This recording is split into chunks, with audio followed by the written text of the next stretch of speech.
Isang bakasyon na pag-usapan ng aming pamilya na pumunta sa museum. Kaya naman pumunta kami sa National Museum of Natural History sa Manila. Iyan ang larawan namin. Nakapunta ka na ba sa lugar na yan? Isa pa sa mga nakakamangha ay yung mismong itsura ng gusali. Ano ba yung napapansin mo sa itsura ng gusali na nandyan sa larawan? Tama, kulay puti. Akala mo sa labas, mukhang maliit lang. Pero ang lawak pala nito. Ang tagal nga namin nandyan pero hindi man lang namin nalibot ang buong gusali. Napakalaki at napakaganda. Ang bawat gusali tulad nito o kahit yung bahay natin kung ikaw ay nakatira sa subdivision, meron itong plano bago ito magawa. Ito ang halimbawa ng plano. Ito ay ang blueprint. Sabihin mo nga, blueprint. Maingat na ginagawa yan o dinodrawing ng architect at engineer yung pinakadesenyo ng gusali na kanilang gagawin. Pinag-iisipan talaga nilang mabuti kung saan ilalagay ang pinto, ang bintana, at ano yung magiging mga materialis na gagamitin nila. So katulong nila yung construction workers para mabuo yan. Hindi lang gusali ang pinagplaplanuhan ng mabuti. Ang Diyos na gumawa sa'yo, may magandang plano sa buhay mo. At malalaman natin yan kapag pinag-aaralan natin itong manual na binigay ng Diyos sa atin. Ang Biblia, ang salita ng Diyos. Sabihin mo nga, salita ng Diyos. Ito ay totoo at mapagkakatiwalaan. Kapag binabasa natin to, nakikilala natin ang Diyos na gumawa sa atin at ang plano niya sa buhay natin. Meron itong dalawang bahagi, yung bagong tipan, nasa dulo at yung lumang tipan. Ang pag-aaralan natin ngayon ay matatagpuan sa lumang tipan. Mga awit, 25, 4 hanggang 5. Babasahin ko muna sa Tagalog. Mga awit 25, 4 hanggang 5, ituro mo sa akin, Yahweh, ang iyong kalooban at iyong landas. Sa akin ay ipaalam. Turuan mo akong mamuhay ayon sa katotohanan, sapagkat ikaw ang Diyos ng aking kaligtasan. Mga awit 25, 4 hanggang 5. Ito ay isinulat ni David. Ito'y panalangin niya sa Panginoon upang patnubayan siya ng Panginoon at ingatan. Ang ating i-memorize ay yung nasa King James Version, Psalm 25:4-5. Sama-sama nating basahin. Psalm 25:4-5. Show me thy ways, O Lord, teach me thy paths. Lead me in thy truth and teach me, for thou art the God of my salvation. Psalm 25:4-5. Una, sinasabi ni David sa Panginoon, show me thy ways, O Lord. Nananalangin siya sa Panginoon na ipaalam sa kanya yung plano niya sa buhay ni David. Nais ni David na malaman ito. Minsan, may mga plano din tayo. Diba? Sa buhay natin, gusto natin maging architect, maging engineer. Ikaw ba? Ano ba yung plano mo sa buhay mo? Ano ba yung pangarap mo? Minsan, iniisip natin na maganda na yung plano natin, the best na to. Diba? Pero, may mas maganda pa pala at may mas the best pa pala. At ito ay yung plano ng Diyos sa buhay mo. Kaya napakaganda na meron tayong ugali na inaalam natin kung ano yung plano ng Diyos sa buhay natin. Pangalawa, sinabi ni David sa Panginoon, teach me thy paths. Nais ni David na hindi lang niya malaman kung ano yung plano ng Diyos, kundi nais niya na turuan siya ng Diyos para masunod ang plano ng Diyos sa buhay niya. Mahalaga na alam natin ang salita ng Diyos para malaman at masunod natin kung ano yung sinasabi ng Diyos. Nandito ang kanyang mga utos na susundin natin. Minsan inisip mo, utos? Naku, baka mahirapan lang ako dyan.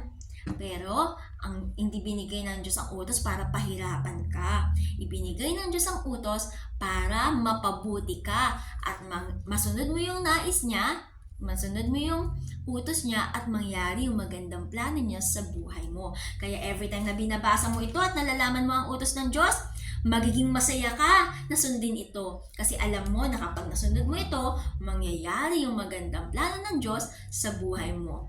Pangatlo, sabi ni David, lead me in thy truth and teach me. Hindi lang gusto ni David na malaman niya yung plano ng Diyos. Hindi lang niya gusto na turuan siya ng Diyos paano susundin yung plano niya. Kundi gusto niya gabayan siya ng Diyos. Yung tipong, samahan mo ako Panginoon para magawa ko ito. Nais ni David na gagabayan siya ng Panginoon sa katotohanan. Sa mundo natin, mga bata, marami ng kasinungalingan. Kahit pag nanonood tayo ng TV, or kaya na may kwento-kwento dyan, yung mga kaibigan natin, o di kaya sa social media nga pala, no? Marami ding akala natin ay totoo, pero hindi pala totoo. Kung nais mo malaman ng katotohanan, kilalanin mo ang Panginoong Yesus kasi siya ang katotohanan. Mga bata, mahalaga na alam mo ang totoo. Kaya alamin mo ang salita ng Diyos. Sabi ni David, for thou art the God of my salvation. Talaga naman na kinikilala ni David na ang Panginoon ang kanyang Diyos at tagapagligtas.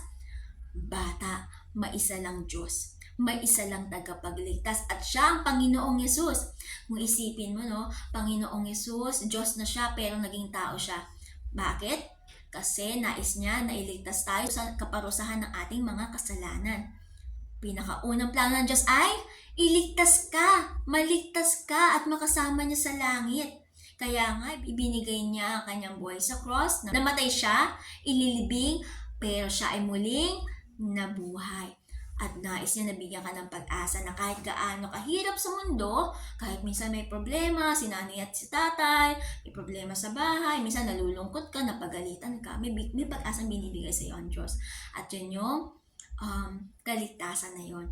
Sinabi niya na muli siyang babalik at makakasama niya sa langit ang kanyang mga anak. Kung ikaw ay matagal mo nang kilala ang Panginoong Yesus, patuloy mo pa siyang kilalanin sa buhay mo. Patuloy mo pang basahin, pag-aralan ang salita ng Diyos sapagkat nandito yung mga plano niya. Nais ng Diyos na magabayan ka niya para masunod mo yung utos niya at mangyari yung magandang plano niya sa buhay mo. At kung ikaw naman, bata, hindi pa ikaw tumatanggap sa Panginoong Yesus, ito na yung pagkakataon na tanggapin mo rin siya bilang Diyos at tagapagligtas mo. Sapagkat walang ibang kayang magligtas sa iyo at walang ibang may magandang plano sa iyo kundi ang Panginoong Yesus.